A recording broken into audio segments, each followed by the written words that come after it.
Ya, baiklah hadirin dan para paslon, kini kita akan segera masuk pada acara inti. Dan inilah debat publik pemilihan Kepala Daerah DKI Jakarta putaran kedua tahun 2017 dari masyarakat untuk Jakarta.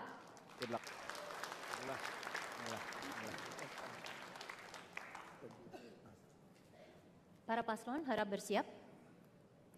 Pada bagian pertama ini akan ada pertanyaan yang harus dijawab oleh Anda masing-masing dalam waktu tertentu. Kemudian jawaban tersebut akan saling ditanggapi oleh paslon lainnya. Boleh melakukan kritik ataupun argumen jika berbeda, ataupun menunjukkan dengan lebih jelas mengapa program atau solusi yang Anda tawarkan lebih baik dibanding paslon lainnya. Siap untuk mendengarkan?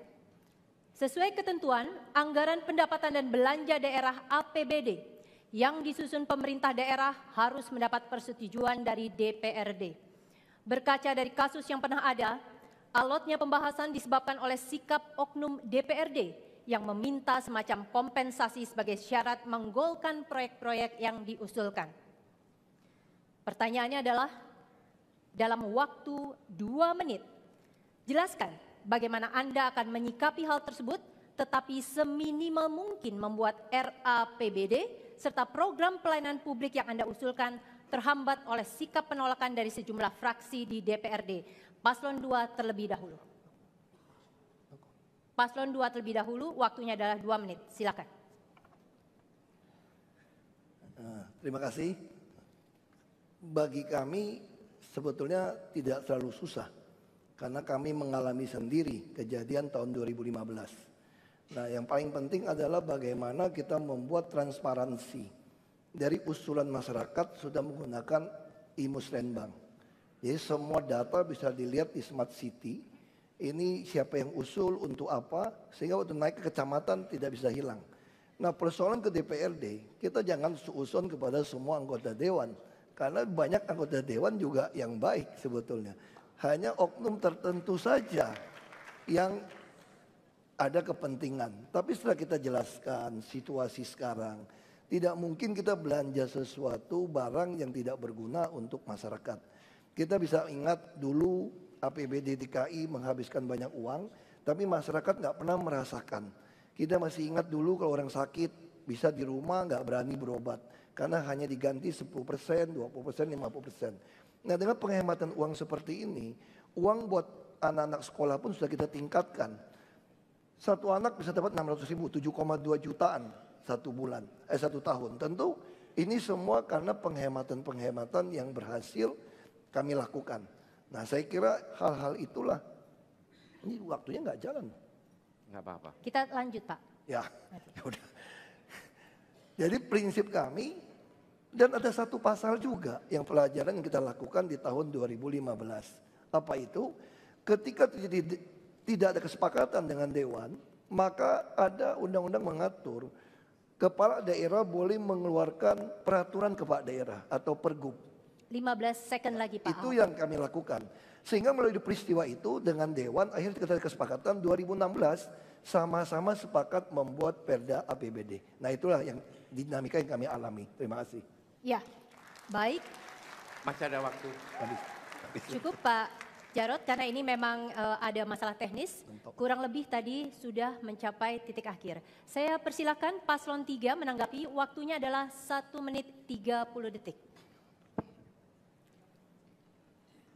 Sebagai gubernur yang berinteraksi dengan DPRD, maka Jakarta bukan satu-satunya gubernur.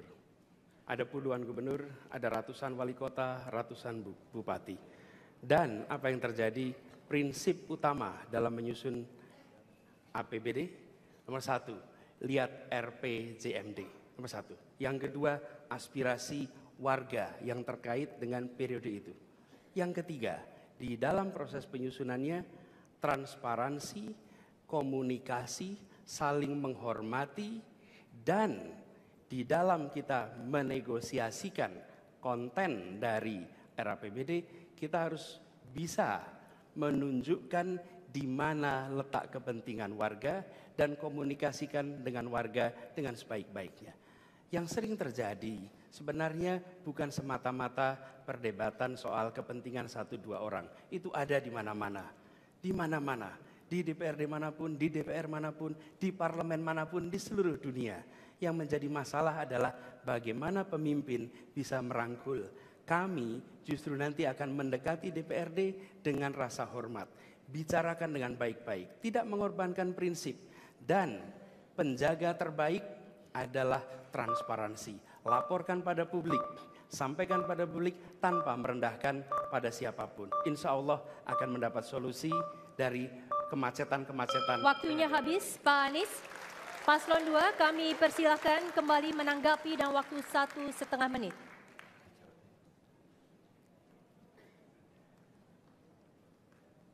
Kita sudah sepakati bersama bahwa sistem penganggaran kita itu harus transparan dengan menggunakan teknologi elektronik.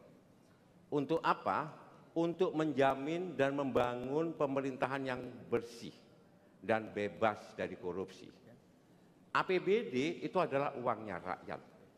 Oleh karena itu, ketika kita berkomunikasi dengan teman-teman di legislatif, selalu kita sampaikan, mari kebiasaan-kebiasaan lama yang dulu pernah ada, dengan misalnya mengambil alokasi anggaran untuk kepentingan-kepentingan yang tidak bermanfaat pada masyarakat harus dihentikan.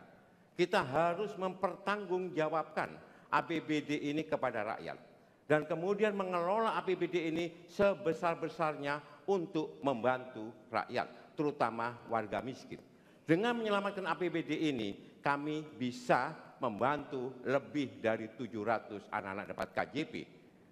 Kemudian kami juga bisa memberikan jaminan sosial menyeluruh, memberikan berbagai macam subsidi kepada masyarakat. Artinya apa? Artinya APBD harus diselamatkan. Di samping itu, infrastruktur juga kita bangun dengan baik. Perubahan sudah kita letakkan dan sebentar lagi akan kita selesaikan dengan baik. Terima kasih. Ya, kita boleh tepuk tangan untuk kedua paslon.